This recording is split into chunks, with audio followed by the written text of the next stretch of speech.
Bhadrachalam shooting అప్పుడండి కొన్ని risky shorts ఏవైతే ఉన్నాయో శాంతి గారు కొన్ని అబ్జెక్ట్ చేసేవాళ్ళంట. మీరును ఈయన ముందుకి వెళ్ళిపోయేవాళ్ళంట. అది కంపోజిషన్ కొన్ని రిస్కీ అప్పుడు ముగ్గురిని చంపేస్తావా అనేది. సరే హరికి మిద్రం అంటే మేము చాలా అసిస్టెంట్ డైరెక్టర్ ఉన్నప్పటి నుంచి క్లోజ్ కదండి ఆయన. రోజు నేనే బిగినింగ్ క్యారెక్టర్స్ అని కూడా మంచి క్యారెక్టర్స్ అని కూడా నా ద్వారానే హలో బ్రదర్లో కానీ వీటిల్లో కానీ నేను ప్రతి దాంట్లో ఎవరైనా ఏదో రకంగా ఎదిగించడం నేను పనిచేసే ప్రతి సినిమాలో. హలో బ్రదర్ మీరేనా రికమెండ్ చేసిన ఆ క్యారెక్టర్? మంచి క్యారెక్టర్ ఇచ్చారు. ఓకే. అప్పటికి ఈవి గారికి సిఆర్ఈ లోకల్గా ఉంటాడు బాగానే చేస్తాడని ఉంది కానీ మోహన్ బాబు గారు యాక్షన్ చేస్తాడని తెలియదు. కామెడీ రోల్ అది చేస్తాడని తెలియదు.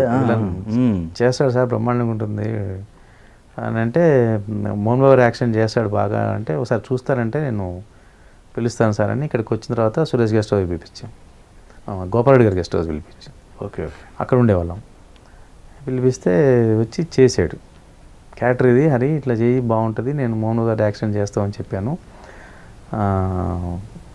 ఒకసారి డైరెక్టర్ చూస్తా అంటాడంటే చేసాడు. డైలాగ్ చెప్పగానే చేసాడు. చేయగానే అంతే ఏమో అద్భుతంగా ఉంది హరి నేను మళ్ళీ ఫోన్ చేస్తాను వెళ్ళు అని అన్నాడు. వెళ్ళిపోగానే శంకర్ చాలా బాగున్నాడు ఏం చేద్దాం అన్నాడు. పెట్టేద్దామండి బాగున్నాడు ఏం చేద్దామండి పెట్టేద్దాం అన్నాను. ఇమ్మీడియట్గా ఓకే చేసాడు. ఓకే చేసి అందరికీ చెప్పేశాడు గోపాలరెడ్డి గారికి నారాయణ గారికి ఇట్లా శ్రీహరిని పెడుతున్నాం చాలా బాగుంటుందని. ఓకే.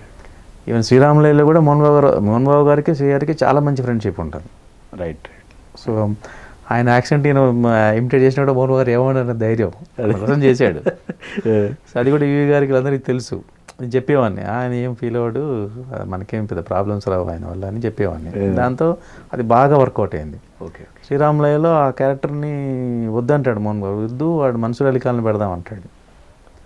నాకు అసలు సమస్య లేదని చెప్పి ఆ గెటప్ అంతా చేయించి ఫోటోలు తీసి ఊళ్ళో అందరూ చూపించాం. శ్రీరాములయ్య గారికి సమకాలీకులు అందరూ చూపిస్తే వీడు అట్లే ఉన్నాడు అన్నారు. అప్పుడు చెప్పా అట్లే ఉన్నాడు అంటున్నా పెట్టేద్దాం హరిని సరి కథ నేను ఇంకో రేంజ్లో ఆలోచిస్తున్నాను. ఏ రేంజ్లో ఆలోచిస్తే బాగుంటుందో క్యారెక్టర్ అదే రేంజ్లో ఆలోచించాలి ఇతనే కరెక్ట్ అని చెప్పాం. కన్విన్స్ అయ్యాడు. ఆయన కూడా ఎక్కడ ఓవర్ యాక్షన్ చేయడుగా శ్రీరాములయ్యలో. ఎంతవరకు చేయాలి అంతవరకు జెమ్ యాక్టర్ కదా. అవును. ఏ క్యారెక్టర్ అంటే డీల్ చేయాలో అసలు గతంలో అంతకుముందు చూసిన సినిమాల మోహన్ బాబు గారికి ఉన్న శ్రీరాములయ్య చూసిన మోహన్ బాబు గారికి అసలు సంబంధం ఉండదు. ఆ తెల్ల తెల్ల అసలు ఎంత బాగుంటుంది. అవును. సో అట్లా శాంతి గారు మీకు అబ్జెక్ట్ చేసేవాళ్ళ? నాతో అంత డైరెక్ట్గా అనేది కాదు, నేను కసురుకుంటానికి ఇది కూడా ఉండేది. ఏ టైప్ అండి రిస్కీ షాట్స్ అంటే సాంగ్లోయా లేకపోతే? సాంగ్లోనే ఫైట్స్లో కూడా. సాంగ్లో ఏంటంటే 2 కాళ్ళు కట్టి పైకి లేపుతాం కదా, చెట్టు కట్టి ఆడదిస్తాం కదా. అవునవును. అది ఎవరు చేస్తారు అసలు? హరి తప్ప ఎవరు సాధ్యం కదా. రైట్.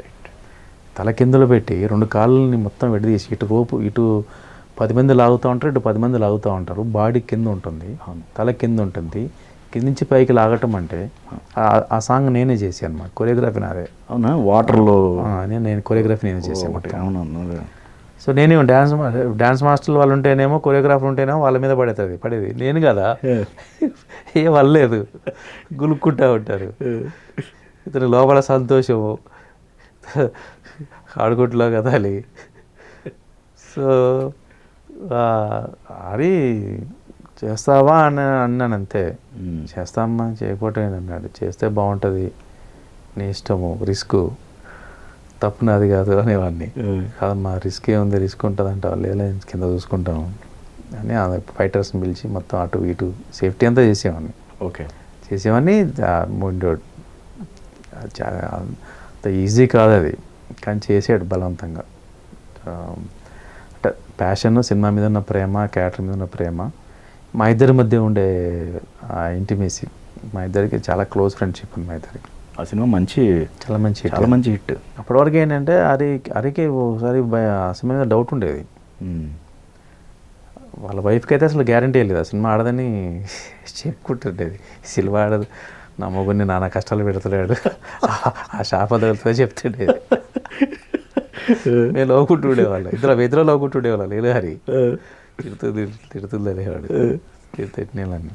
లేదా బ్యాంకాక్ ఇంకా తీసుకెళ్ళాం కదా, అప్పుడు సాంగ్లు గింగ్లు డ్యాన్స్లు కూడా చేయించారు అదితో. ఫైట్స్ సీక్వెంట్ ఫైట్ సాంగ్ కూడా చేసాం కదా బ్యాంకాక్లో, థాయిలాండ్లో. అయితే వీళ్ళకి ఏంటంటే అప్పటి వరకు అసలు హరి నరికితే బ్లడ్ షెడ్ అట్లా తలలు ఎగిరేసి మొండంలో నుంచి రక్తం ఆకాశంలోకి ఎగిరి ఇట్లాంటి సినిమాలు కదా. దీంట్లో బ్లడ్ షెడ్డే ఉండదు కదా, రక్తపాతం ఉండదు. ఇప్పుడు యాక్షన్ సీక్వెన్స్ ఉంటుంది తప్ప కంపోజింగ్ ఫైట్ ఉండవు కదా, న్యాచురల్ ఫైట్స్ ఉంటాయి కదా, స్పోర్ట్స్ సంబంధించింది ఉంటుంది. సో వీళ్ళకు డౌట్ని, అమ్మ నేను ఇట్లా నరకాలి అట్లా నరకాలి, డైలాగులు చెప్పాలి, అవతల విలన్ని తిట్టాలి. విలన్ ఏమి ఉండడు, నువ్వు విలన్ ఏమని తిడతావు. అదేలే. సో ఇట్లా అట్లాంటి సినిమాలు చేశాడు కదా, విలన్ ఇది దాని గురించి దీని గురించి ఏదో డైలాగులు చెప్పి.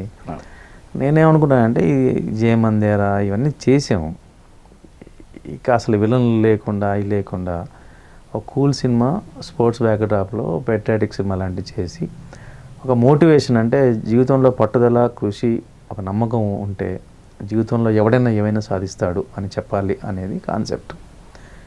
ఇదే చెప్పా హరికి, కథ కూడా చెప్పలే నేను. ఇప్పుడు సినిమా అంత సినిమా చేయటం అనేది ఇక మీ ఇద్దరం అనుకున్నదే కదా. జయమందిర తర్వాత సినిమా అనేది చాలామంది హరిత సినిమా ఏంటని కామెంట్ చేశారు, తనకు కూడా తెలుసు అది. బట్ నేనేం పెద్ద సీరియస్ తీసుకోను అది.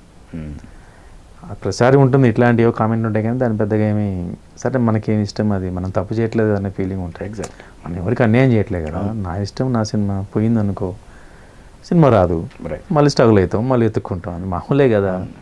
కొట్టినామనుకో పేరు వస్తుంది. సో హరికి ఇవ్వాలనేది ఒకటి ఉండేది మైండ్లో, ఎందుకంటే మీ ఇద్దరం బాగా, తనకేంటో నాతో సినిమా చేయాలండి సరదాగా ఉంటాం, మీ ఇద్దరం బాగా క్లోజ్గా ఉంటాం కదా. ఒక 2-3 నెలలు బ్రహ్మాండంగా ఎంజాయ్ చేయొచ్చు తలకుంటుంది.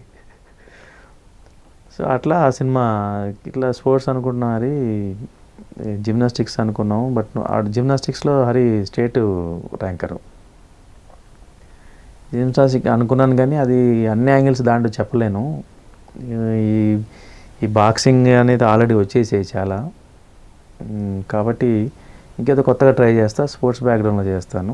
ఊరికనే పల్లెటూరు నుంచి వచ్చినవాడు జీవితంలో ఏం సాధిస్తాడు, మన యూత్కి పట్టుదల కృషి ఉండాలని ఆయన, నువ్వు కష్టపడితే నమ్మకం ఉంటే ధైర్యంగా ముందుకెళ్తే నువ్వు సాధిస్తావు అని చెప్పాలనేది నా కాన్సెప్ట్.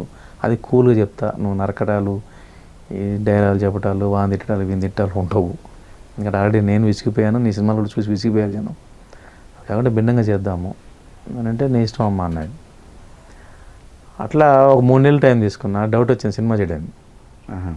మధ్యలో చాలామంది కామెంట్ చేస్తూ ఉంటారు కదా, జయమందిర హరిత సినిమా ఏంటని, తనకు కూడా చెప్తా ఉంటారు కదా ఇట్లా అంటున్నట్టున్నారు వెనకాడుతున్నాడని. డైరెక్ట్గా అడిగాడు, మన సినిమా తీస్తావా చేయవా, ఎందుకంటే ఆల్రెడీ ఇంకో సినిమా ముహూర్తం జరిగిపోయింది ఆల్రెడీ.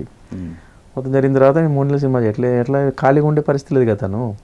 నా తర్వాత ఇంకో సినిమా ఉంది, ఆ ప్రొడ్యూసర్లు నేనే పర్సనల్గా పిలిచి మీరు సినిమా చేసుకుంటారని అడిగాను నేను. ఓకే, అదేంటి సార్ మీ సినిమా చేయట్లేదా అని. నేను చేస్తాను, నాకు టైం పట్టుద్ది, మీరు స్టార్ట్ చేసుకునే పొజిషన్లో ఉన్నారా. చేసేస్తాం సార్, మీరు ఎల్లుండి చెప్పండి షూటింగ్ మొదలు పెడతాం, మా స్క్రిప్ట్ అంతా రెడీగా ఉంది అని అన్నారు.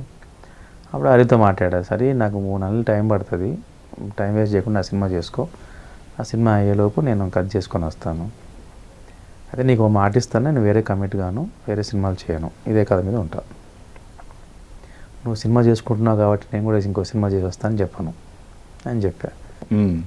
కూల్గా సెన్సిబుల్ సినిమా చేస్తా, విలేజ్ ఎక్స్ట్రీమ్ విలేజ్ ఉంటుంది, మళ్ళీ ఎక్స్ట్రీమ్ లొకేషన్స్ ఉంటాయి, అట్లాంటి అనుకుంటున్నాను, రకరకాల ఆలోచనలు ఉన్నాయి, అట్లాంటి కట్ చేస్తా అంటే నువ్వు ఇదే సినిమా చేస్తా అంటే ఉందమ్మా, ఇంకో సినిమా కాదు ఇంకో సినిమా చేసుకుంటా, అయితే మన సినిమా చేయాలన్నాడు. 100% మీ సినిమా చేస్తాం దాంట్లో ఒకట్లేని. అప్పుడు స్టడీ చేయటం మొదలుపెట్టి థాయిలాండ్ వెళ్ళి కొరియా వెళ్ళి ఏం మార్షల్ ఆర్ట్స్, అప్పుడు కిక్ బాక్సింగ్ దొరికింది.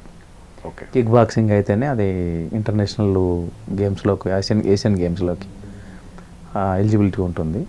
దాని మీద ఇక్కడ జయంత్ రెడ్డి గారని నేషనల్ అవార్డు ఉన్నాడు, ఆయన పట్టుకొని ఆ ట్రిక్స్ అవన్నీ మళ్ళీ ఫైట్ మాస్టర్కి ఆ ట్రిక్స్ అని చూపించి ఆయన ఇంటర్నేషనల్ ఫెస్టివల్లో ఆ కాంపిటీషన్స్లో ఉండే క్యాసెట్లు ఇచ్చాడు కొన్ని, ఆ టెక్నికల్ లెగ్ మూమెంట్ ఎట్లా ఉంటుంది, హ్యాండ్ మూమెంట్ ఎట్లా ఉంటుంది, వాడు ఎట్లా చూస్తాడు, టార్గెట్ ఎట్లా చేస్తాడు, వాడు సమ్మర్ షాల్ట్ ఎట్లా, ఇవన్నీ కూడా ఆ టెక్నికల్ పాయింట్స్ అన్నీ కూడా విజయ్కి చూపించేసి ఓకే ఓకే అట్లా చేసాం.